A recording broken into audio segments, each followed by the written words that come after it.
महाराष्ट्राची गिरीशिखरे पुरस्कार इस समारोह के आज के इस कार्यक्रम में हमारे मध्य में PSC people for art centre है, पीपल्स आर्ट सेंटर के सेक्रेटरी श्री कुमार पिल्लई जी और इसके चेयरमैन श्री शेट्टी जी, यहाँ उपस्थित हमारे सभी अवार्डीज आज जिनका सम्मान किया गया, इससे सभी सम्मानित भाई और बहन और उपस्थित मित्रों, अब आप सबकी प्रशंसा तो अश्विनी ने खूब कर दी है। अश्विनी नाम क्या, खूब प्रशंसा कर दी है। मेरे पास अब शब्द नहीं किस में आपकी प्रशंसा करूं, क्योंकि आप सब अपने अपने क्षेत्रों के दिग्गज लोग हैं, शिखर पर पहुंचे लोग हैं। और शिखर भी पुरस्कार का नाम है गिरी शिखर है। शिखर तो कहीं पर भी किसी की ऊंचाई पर पहुंचो तो शिखर ही कहलाता है, और गिरी के शिखर पर पहुंच के तो बहुत ऊंची बात है। और जो लोगों को यहाँ पर बुलाया, आपको सम्मानित किया गया, निश्चित रूप से not only Maharashtra but all of the country should be proud of you all. इसके बारे में हमारे पूरे देश को गर्व होना चाहिए, और सचमुच देश आप जैसे लोगों से ही बनता है। हर एक क्षेत्र में हम कभी कभी क्या करते हैं कि कुछ लोग देशों क्षेत्र में जाते हैं, विशेषता प्राप्त नहीं करते, परंतु कुछ लोग किसी विशेष क्षेत्र में जाते हैं, चाहे खेती का हो, बागवानी का हो, संगीत का हो, नृत्य का हो, और अनेक चीजें हैं, किसी इंजीनियरिंग का हो, डॉक्टरी पेशे का हो, किसी भी क्षेत्र में जाना, या सामाजिक सेवा का हो। सामाजिक सेवा भी बड़ा क्षेत्र है, तो उस क्षेत्र में बहुत से लोग लगे रहते हैं, और some people set example for them। उनमें से कुछ लोग ऐसे होते हैं जो एक उदाहरण स्वरूप बन जाते हैं, एक आइकन बन जाते हैं। और ऐसे जिन जिन क्षेत्रों का भी यहाँ पर वर्णन किया गया, हमारी संचालिका बोल रही थी, तो आप उस क्षेत्र के सभी विशेषज्ञ हैं, सबने उस क्षेत्र में एक ऊंचा नाम कमाया है, आप सब ने प्रसिद्धि प्राप्त की है। और ये स्वाभाविक है, कभी कभी क्या लगता है, अब इतने श्रेष्ठ लोग अगर इनको मान लिया हमारे पीपल आर्ट्स सेंटर अगर ये सम्मानित नहीं करता, राज्यपाल यहाँ भी नहीं आए, तो भी आपका सम्मान कम थोड़ी ना है, आपका सम्मान तो वैसे बहुत अधिक है। लेकिन कभी कभी क्या लगता है कि भाई थोड़ा सा प्रोत्साहन हर किसी को चाहिए। और मैं अभी कह दूं कि वो संचालन करते अश्विनी जो है, उसको लग रहा था लंबा भाषण देते रहो, एक पर खूब लंबा आपकी तारीफ करते जाते ना, और आपकी तारीफ तो सबकी जितनी की जाती कि मैं एक दिन में तो एक ही तारीफ पूरी नहीं होगी, तो उसे ये लग रहा था कि राज्यपाल के पास समय कितना होता है, तो उसको ये लग रहा था कि भाई मैं उसको रुकवा रहा हूँ। मैंने यू ऑल डिजर्व, और जो भी बोल रहे थे उससे अधिक आप डिजर्व करते हैं। लेकिन क्या है कि हम सब लोग समाज में काम करते हैं, अपने अपने प्रोफेशन में काम करते हैं, सेवा के क्षेत्र में काम करते हैं। जिस क्षेत्र में कुछ लोग ऐसे होते हैं कि प्रभु की कृपा रहती है, और प्रभु की कृपा और उनके स्वयं के प्रयत्नों से वे अपना उपलब्धियां प्राप्त करते हैं। वे एक प्रकार से बहुत बड़े सफल, एक सक्सेसफुल उसके रूप में सामने आते हैं अपने अपने फील्ड में। और सक्सेसफुल चाहे उद्योजक हो, चाहे संगीतज्ञ हो, चाहे आर्टिस्ट हो, कोई भी हो, तो वो सब उस क्षेत्र में आगे बढ़ते हैं। तो स्वाभाविक ही कि मनुष्य की इच्छा होती है कि वो कुछ करता है तो उसको कुछ लगना चाहिए। मैं कई बचपन में मैंने कहानी किसी साधु से सुनी थी, आप उसके साथ अपने को जोड़ना मत, है ना। लेकिन वो उस कहानी का दूसरा अर्थ जो आपको बताऊंगा। उस कहानी में क्या कि कोई बेचारी गरीब महिला थे, अब उसको कहीं से कोई अंगूठी सोने की मिल गई। अब उस चाहती थी कि लोग उसकी तारीफ करें, कोई देखे, उसको देखता ही नहीं था। तो एक दिन तो आग लग गया वहां पर, तो उसने अपने मकान में आग लगा दी और ऊपर चढ़ गई। कहा अरे आग लगी वैसे आग लगी का अंगूठी जाने दिखाए सामने, तो उससे लोगों को लगेगा इसके पास सोने की अंगूठी भी है। यानी वो गरीब से गरीब को भी लगता है कि उसकी किसी ने प्रशंसा करनी चाहिए कि आज उसके पास ये सोने की अंगूठी आ गई। ये मनुष्य का एक स्वभाव होता है। पशु पक्षी होते हैं, उनको भी जरा ठीक से पेटिंग कर दो, किसी से उनको पीठ थपथपा दो तो वो भी अच्छा काम करते हैं। तो इसलिए समाज के अंदर ये आवश्यक है कि जो हमारे हर फील्ड में अच्छा काम कर रहे हैं, आगे बढ़ रहे हैं, समय समय पर यदि समाज उनका सम्मान करता है, यदि समाज उनको अवार्ड देता है, समाज सबके बीच में उनकी प्रतिष्ठा को बढ़ाता है, तो स्वाभाविक है कि उनकी कला, उनके अंदर की उद्यमता, उनके अंदर का जो ज्ञान है, अभी इंटेलेक्चुअल क्या बोल रही थी, बुद्धिमत्ता, कुछ इसका नाम बोला था, बुद्धिमत्ता जैसा बोला था ना, बुद्धिमत्ता किसी महिला का नाम लिया था, बताइएगा ना। तो ऐसे जो लोग हैं, ये सब भी क्या चाहिए, सबका जो है वो उतना ही थोड़ा उनको प्रोत्साहन मिलता है कि देखो भाई आखिर हम काम कर रहे हैं, उस काम की रिकॉग्निशन मिल रही है। अब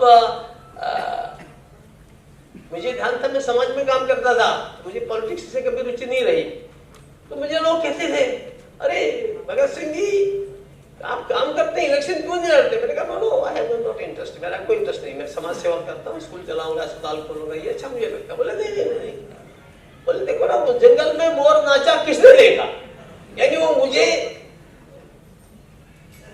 इंस्टिगेट करते कि देखो भाई राजनीति में जाओगे, तुम्हारा नाम होगा, अखबार में छपेगा, टीवी में आएगा। यानी अब ये क्या है कि समाज के लोग भी चाहते हैं कि भाई आखिर कहीं न कहीं अगर आप कुछ कर रहे हैं तो आपका नाम होना चाहिए। तो स्वाभाविक है कि आप एक अच्छा काम कर रहे हैं, आपने अपने फील्ड में अच्छा काम किया, आज आपको सम्मानित किया गया है। मैं अपनी ओर से भी आपको बहुत बहुत अभिनंदन करता हूं और आपसे ये विनती करता हूं कि हम सब भारत माता की संतान हैं और इस भारत माता का सम्मान कैसे बढ़े। हो सकता है आप लोग जितने बैठे हैं यहाँ पर, वे सब ऊंचे कलाकार न हो, वे सब ऊंचे एंटरप्रेन्योर्स न हो, वे सब कोई बहुत अच्छे इस प्रकार के विशेषज्ञ या विद्वान भी न हो, लेकिन हम जहाँ हैं वहाँ यदि हम अपना कर्तव्य पूरी तरह से निभाते हैं, अच्छी तरह से निभाते हैं, तो हम सब लोग एक प्रकार से माँ की सेवा करते हैं। हमें शायद मंच पर न बुलाया जाए, परंतु कहीं न कहीं मैं तो कहता हूँ कि आप लोग यहाँ आए और ये भी आपका सम्मान है। और इस सम्मान के नाते से अगर मान लिया केवल इतने ही लोग आते जिनको हम सम्मानित कर रहे हैं, तो ये थोड़ी लगता है कि भाई यहाँ कुछ हो रहा है। तो इसके माने है कि हम सब लोग इस सारे सम्मान के सहभागी हैं और हमारा एक प्रयास होना चाहिए। हम जिस जिस फील्ड में काम कर रहे हैं, जहाँ जहाँ भी हम काम कर रहे हैं, चाहे छोटा काम करें बड़ा काम करें, उसको लगन से करना चाहिए, परिश्रम से करना चाहिए। और करना चाहेंगे तो निश्चित रूप से अब एक तबला वादक जी को आपने बुलाया, अब सभी तबला वादक उतना ही फर्स्ट क्लास आ जाए ऐसा जरूरी नहीं है, परंतु कुछ तो होगा ना। फर्स्ट क्लास नहीं आओगे, सेकंड तो आओगे, सेकंड नहीं थर्ड तो आओगे, कुछ तो आओगे। अगर कुछ करोगे नहीं तो क्या होगा? इसलिए जो कला भगवान ने दे रखे है, जो टैलेंट हमको भगवान ने दे रखा है, कोई हर एक कोई भी टैलेंट भगवान ने देखा, हर एक को अलग अलग टैलेंट मिलता है, हर एक को अलग अलग गुण मिलता है। उस गुण का हम कितना विकास कर सकते हैं, किसको हम परिपक्वता की ओर ले जा सकते हैं, ये परम आवश्यक है। और उस दिशा में आप सब लोगों ने अच्छा काम किया और उस अच्छे काम के लिए, श्रेष्ठ काम के लिए, स्मरणीय काम के लिए आज के इस अवसर पर हमारे पीपुल्स आर्ट सेंटर ने स्वागत समारोह रखा।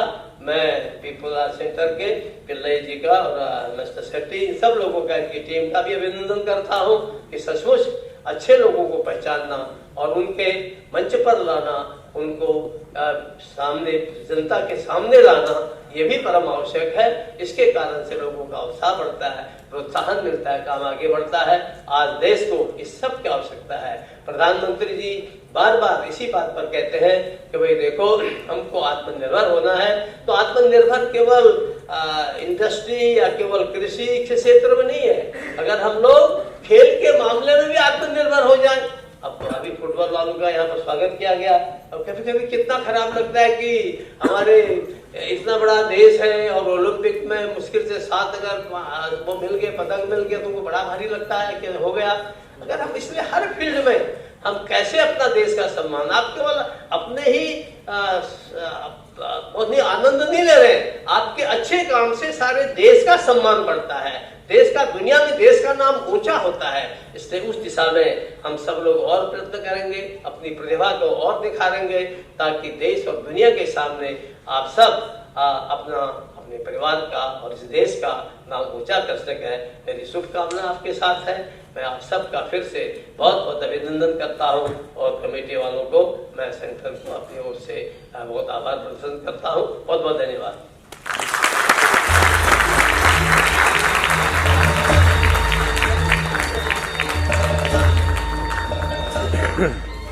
महाराष्ट्र राज्याचे माननीय राज्यपाल माननीय श्री भगतसिंह कोश्यारी साहेब, त्याचबरोबर सभागृहातील सर्व मान्यवरांचे मी मनापासून आभार मानते आणि चूकभूल काही झाली असेल तर घ्यावी अशी विनंती करते। आणि या सोहळ्यात सर ये तो करीब 2 साल पहले हम लोगों ने ये उपक्रम शुरू किया था, लेकिन इसके अंदर से हम लोगों ने जो लोगों को चुना गया था उसमें से करीब 10 लोग नहीं आए, बाकी सब लोग आ गए। 40 लोग आज हाजिर थे। वो सबसे बड़ी बात है, क्योंकि हम नहीं सोचे थे, क्योंकि कल भी हमारे ऊपर इतनी प्रेशर था यहाँ के लोकल पुलिस स्टेशन से, 100 लोगों से ज़्यादा लोगों को रख के आप प्रोग्राम नहीं कर पाएंगे। लेकिन हमने उनको बताया ऐसा कोई आदेश सरकार की तरफ से नहीं, केंद्रीय सरकार से तरफ से भी नहीं, राज्य सरकार की तरफ से भी नहीं। जो भी बंद नाट्यगृह है वो नाट्यगृह के अंदर 50% ऑडियंस को रख के प्रोग्राम कर सकता है और एक सीट छोड़कर एक सीट में हम ऑडियंस को बिठा सकता है। उस हिसाब से हम लोगों ने बात किए थे। लेकिन उसके बाद फिर पुलिस को भी हम लोगों ने समझाया ये कोई राजनीतिक प्रोग्राम नहीं, ये प्योरली एक सांस्कृतिक कार्यक्रम है, वो कल्चरल प्रोग्राम है और इसके वजह से आप लोग इनके हमारे साथ देना चाहिए। हम लोगों ने बहुत अच्छी तरह से ये सब प्रोग्राम किया है। आज बहुत बड़ी खुशी की दिन ऐसा है कि इतने लोग आ गए, हमें बहुत तकलीफ उड़ा है, उसमें आर्थिक संघर्ष है और दूसरे यहाँ से अफवाह उड़ते हैं आज कार्यक्रम नहीं होएगा और इतने सब कुछ अपने खिलाफ के एक वातावरण होते हुए भी ये प्रोग्राम अच्छी तरह से हम लोग कर पाया, इतने में हम लोग बहुत खुश हो। सर आज संगीत के पद्मश्री सुरेश वाडकर जी को अवार्ड मिला, लता मंगेशकर जी को, रोनी अटंगडी जी को और बहुत सारे लोग संगीत से जुड़े हुए थे। तो ऐसे में मतलब सिलेक्शन करने के लिए कोई प्रॉब्लम तो नहीं हुई आपको? ये सिलेक्शन ऐसा है कि मैं पिछले 42 साल से कला सांस्कृतिक क्षेत्र में प्रोग्राम करते हैं। इसमें मैं सिर्फ हिंदी नहीं, मराठी नहीं, साउथ इंडियन भाषा में तमिल, मलयालम, तेलुगु, कन्नड़ा, बाकी सभी भाषाओं में मैं प्रोग्राम आयोजित करता है। तो इसके अलावा दूसरा ऐसा है कि आपने अभी जो नाम लिया, उषा मंगेशकर, सुरेश वाडकर और आशा खाडिलकर जो शास्त्रीय गायिका है, ये इनके अलावा एक बहुत बड़े मशहूर म्यूज़िक डायरेक्टर है हम उपस्थित हैं, अशोक पटकी। अशोक पटकी साहब का पहचान, अशोक पटकी का नाम बोलने से कोई पहचानते नहीं है अशोक सर, लेकिन अशोक सर, लेकिन उसमें अशोक पटकी साहब का पहचान ऐसा है कि कोई अगर पूछेगा इनके पूछिएगा। अभी देखिए ऐसे दूरदर्शन में एक बहुत बड़े म्यूज़िक था, ये अपनी ये था, उनकी म्यूज़िक आज पूरे भारत में लहराया गया। वो गाना ऐसा है कि मिले सुर मेरा तुम्हारा। मैं कोई गायक नहीं है, मैं कोई म्यूज़िक डायरेक्टर नहीं, लेकिन उसमें से वो मशहूर है। अभी अशोक पटकी साहब को बुलाने का कारण वही था, दूसरा कुछ नहीं। अशोक सर आपका ही तारीफ कर रहा है। विभिन्न क्षेत्र से लोग आए और आपके यहाँ पे कार्यक्रम में भाग लिए, लोगों को अवार्ड से नवाजा गया, उनको सम्मान मिला। तो इसका मतलब ऐसा है कि हम लोग पिछले 40 सालों से राष्ट्रीय एकात्मता के लिए काम कर रहे हैं। नेशनल इंटीग्रेशन के अंदर ऐसा है कि हमें किसी क्षेत्र से जुड़े नहीं। अभी पत्रकार में भी हमारा ये था, कुमार केटकर साहब है, दिल्ली में है, उसके लिए वो नहीं आ पाया। और इलेक्ट्रॉनिक्स मीडिया में राजीव खांडेकर, उनका नुमाइंदा भेजा गया। वैसा नहीं कि अभी क्षेत्र जो किसानों से लेकर हम वैज्ञानिक तक का क्षेत्रों से लोगों को लिया, ऐसा किसी क्षेत्र हमने छोड़ा नहीं है। लेकिन और भी छूट गया हो तो आगे प्रोग्राम में हम लोग ये करेंगे, ऐसे नहीं है। अभी हमारा मार्च 27 तारीख को एक कार्यक्रम आ रहा है, आज़ादी का अमृत महोत्सव।